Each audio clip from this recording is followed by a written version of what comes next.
প্রিয় বন্ধুরা, YouTube channel Netrokona টেলিভিশনের পক্ষ থেকে আপনাদের জানাই শুভেচ্ছা ও স্বাগতম। আজকে আমি নেত্রকোনার সাবেক সংসদ সদস্য ও স্বরাষ্ট্র প্রতিমন্ত্রী লুৎফুজ্জামান বাবর সাহেব কর্তৃক এক ছাত্রদল নেতাকে পুলিশ বাহিনীতে চাকরি দেওয়ার কাহিনী ও পরিণতি সবিস্তার আলোচনা করব। অনুগ্রহপূর্বক ভিডিওটি না টেনে দেখতে থাকুন। প্রিয় বন্ধুগণ, বগুড়ার একজন ইউপি চেয়ারম্যান ও ইসলামী ছাত্র শিবিরের সাবেক নেতা নূর মোহাম্মদ তার এক ভেরিফাইড ফেসবুক পোস্টে লিখেন, কেরানীগঞ্জ কেন্দ্রীয় কারাগার এবং কাশিমপুর কেন্দ্রীয় কারাগারে লুৎফুজ্জামান বাবর সাহেব কারাবন্দীদের মাঝে তুমুল জনপ্রিয় মানুষ ছিলেন। কারা অভ্যন্তরে আমি নিজেও তার মাধ্যমে উপকৃত হয়েছি। তিনি দরিদ্র বন্দীদের খাবার দিতেন, পিসিতে টাকা দিতেন, জামা কাপড় কিনে দিতেন। বহু দরিদ্র ও অসহায় বন্দীকে তিনি জামিনে মুক্তির ব্যবস্থা করেছেন।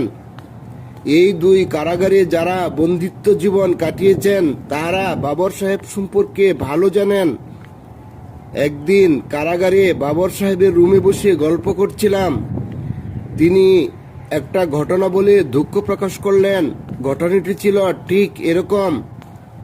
তার নির্বাচনী এলাকা নেত্রকোনার এক ছাত্রদল নেতাকে তিনি পুলিশ লাইনে পাঠিয়েছিলেন পুলিশ বাহিনীতে চাকরির জন্য। তখন পুলিশে লোক নেওয়া হচ্ছিল। তিনি ছিলেন স্বরাষ্ট্র প্রতিমন্ত্রী। ছাত্রদলের সেই নেতা উচ্চতায় কিছুটা খাটো ছিলেন, যার দরুন সিলেকশন থেকে বাদ পড়ে যাচ্ছিলেন।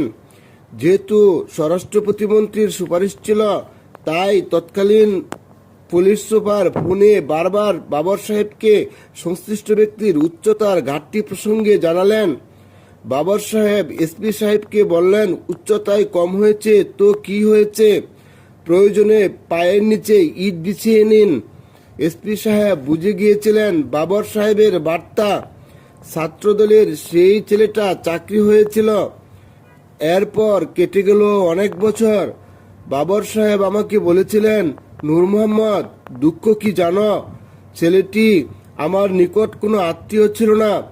এরকম প্রেসার দিয়ে যে ছেলেকে চাকরি দিলাম কেবলমাত্র ছাত্রদলের নেতা হওয়ার কারণে, সেই ছেলে আওয়ামী লীগের আমলে এসে এতটা আওয়ামী লীগ হয়ে গেল, সে বাড়ি থেকে উঠিয়ে নিয়ে ছাত্রদলের দুই ছেলেকে ক্রস ফায়ার করে হত্যা করেছে। বলো, এই বিশ্বাসঘাতকদের কিভাবে ক্ষমা করা যায়? বগুড়ার এই ইউপি চেয়ারম্যান নূর মোহাম্মদ বলেন, আমি সেদিন স্পষ্ট শুনেছি। তিনি বলেছেন, এমন বিশ্বাসঘাতকদের আমি সুযোগ পেলে জবাব দেবই।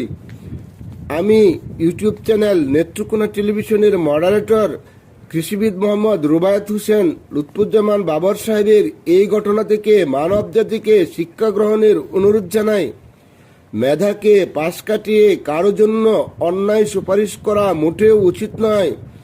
তাই আপনি লুৎফুজ্জামান বাবর সাহেব বিশ্বাসঘাতকদের জবাব দেওয়ার সুযোগ আর কখনোই পাবেন না। এটাই বাস্তবতা।